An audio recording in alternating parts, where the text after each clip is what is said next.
외할머니에 대한 아버지 사랑.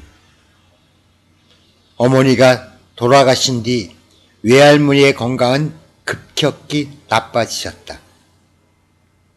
믿고 의지해온 딸을 잃었다는 상실감이 외할머니의 병세를 더욱 악화시킨 것이다. 더욱이 어머니가 돌아가시기 얼마 전 외할머니는 큰딸을 저세상으로 먼저 보내야 했다. 가족의 슬픔은 이루 말할 수가 없었다. 어머니 또한 며칠 밤을 눈물로 지새우셨다.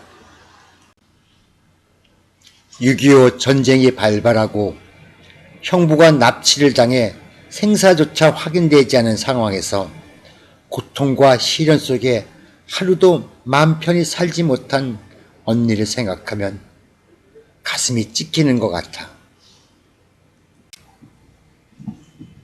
언니에 대한 어머님의 애정은 각별했다. 큰딸을 잃은 시름으로 몸져 누운 외할머니를 어머님은 정성껏 간호했다.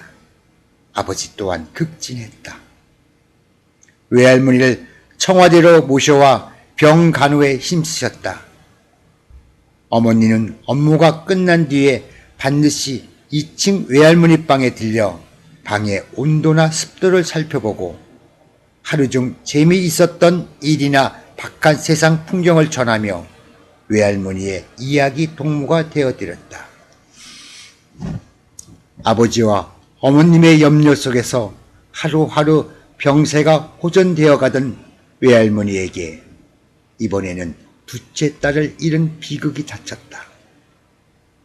외할머니는 삶의 의지를 잃은 듯 보였다.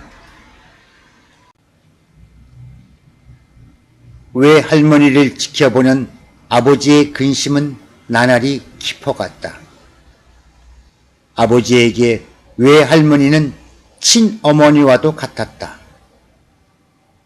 외할아버지가 어머니와의 결혼을 격렬히 반대할 때 외할머니는 아버지를 믿고 딸의 결혼을 지지하셨다.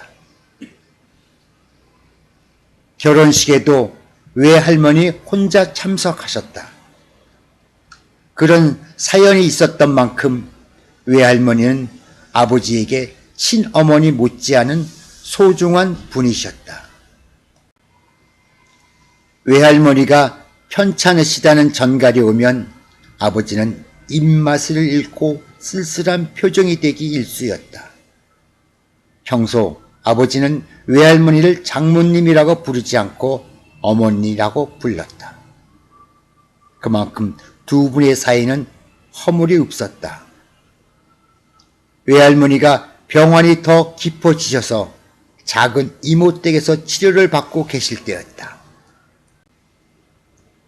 연달아서 두 딸을 잃으셨으니 그것만큼 가혹한 고통이 어디 있겠니?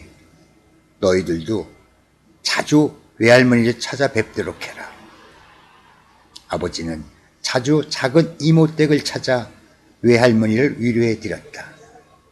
병세는 호전되고 있는지, 어떤 음식을 찾으시는지 꼬박꼬박 확인하셨다. 어머니 살아계실 때와 조금도 달라진 것 없는 살뜰한 보살핌이었다. 어머니의 장례식을 치른 지 5개월 뒤 외할머니의 팔순이 다가왔다.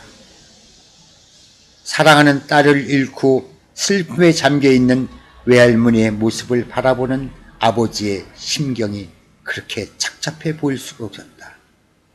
아버지는 조용히 나를 부르셨다. 어머님 팔순 잔치를 해드리고 싶구나. 딸을 먼저 보낸 죄인이 무슨 잔치냐고 펄쩍 뛰시지만 내가 알아서 준비하도록 해라.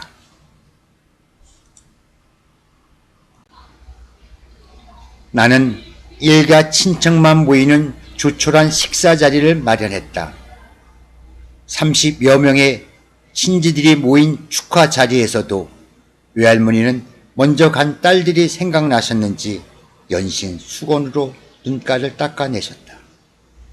손자 손녀들이 준비한 선물 보따리를 일일이 풀어보시며 모처럼 활짝 웃으셨지만 너무나 큰 충격을 받으셔서 목소리가 나오지 않을 만큼 건강이 안 좋으셨기에 메모지에 글을 적어 기쁜 마음을 표현하셨다. 아버지 또한 오랜만에 만난 친지들의 얼굴을 바라보며 시종일관 흐뭇한 모습이셨다. 식사를 하며 담소를 나누던 중 누가 일어나 멋지게 백마강을 선창하자 사람들이 박수갈채가 이어졌다. 곧 이어 사회자가 정해지고 일가 친척들이 돌아가면서 노래를 부르기 시작했다. 밴드도 별다른 장식도 없이 간소하게 준비한 팔순잔치였지만 그 어느 때보다 흥겨운 자리였다. 중학생 사촌동생부터 아버지까지 모든 사람이 돌아가며 노래를 불렀다. 지만이는 몹시 부끄러워하며 새마을 노래를 불렀다. 어찌나 쑥스러워하던지 나중에 모든 사람이 다 같이 합창을 해주었다. 아버지는 아 의학새 슬피우니 가을인가요? 로 시작하는 짝사랑을 부르셨다. 노래를 부르는 중간중간 가사를 잊어버리는 듯 난감한 웃음으로 1절만 끝내곤 자리에 앉았다. 표정은 웃고 있었지만 평소 어머니와의 즐겨 부르던 노래라 그 기억이 되살아난 것 같았다. 사람들의 레파토리가 얼마나 다양한지 그 당시 유행하던 노래부터 흘러간 옛 노래까지 전국 노래자랑이라도 벌어진 듯 했다. 내 차례가 되고 보니 부를 노래가 없었다. 결국 나도 지만이처럼 새마을 노래를 부르고 말았다. 지금 같으면 좀 더 그럴듯한 노래를 부를 수도 있었을 텐데 하는 아쉬움이 남는다.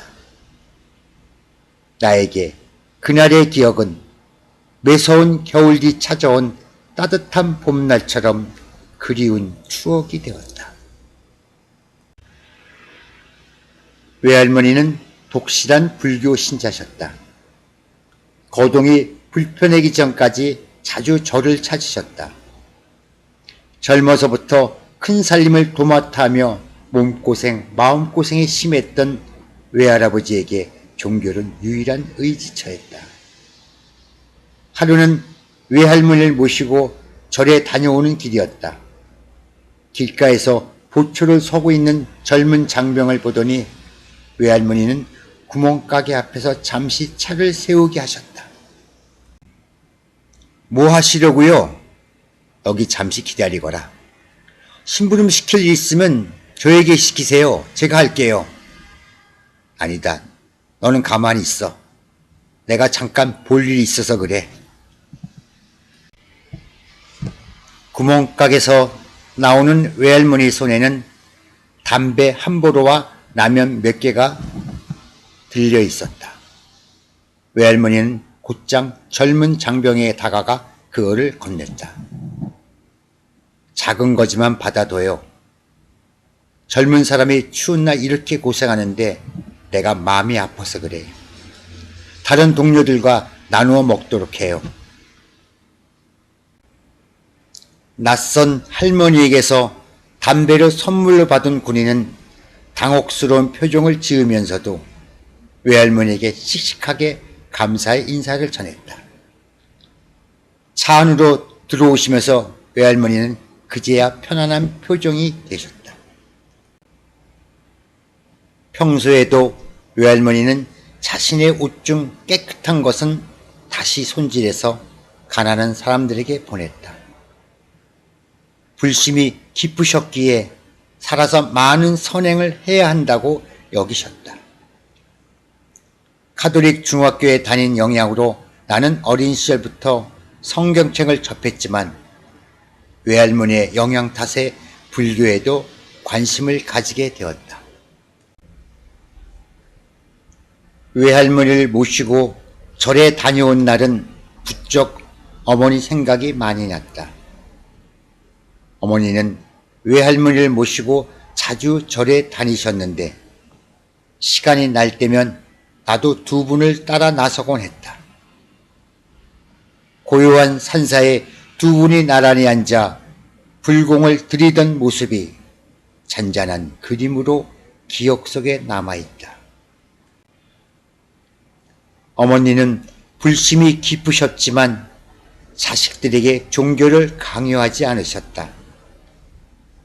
내가 성경책을 들여다보면 어떤 종교든 바른 마음으로 믿으면 되는 거야 하시던 기억이 난다. 아버지의 염려와 지극한 보살핌 속에도 외할머니의 건강은 좋아질 기미가 보이지 않았다.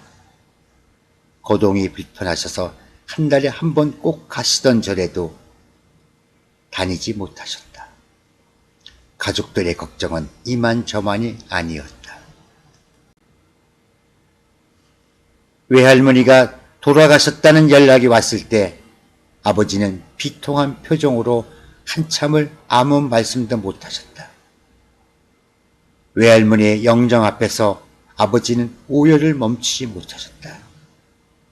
그 울음소리에 주변 사람들이 당혹스러워할 정도였다.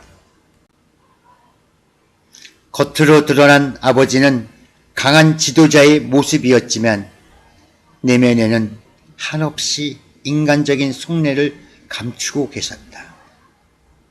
어린 시절 커다랗게 느껴졌던 아버지의 뒷모습이 점점 작아 보일 때 자식의 마음 또한 편할 수가 없는 법이다. 사랑하는 사람을 둘이나 잃은 아버지의 절절함이 나를 아프게 했다.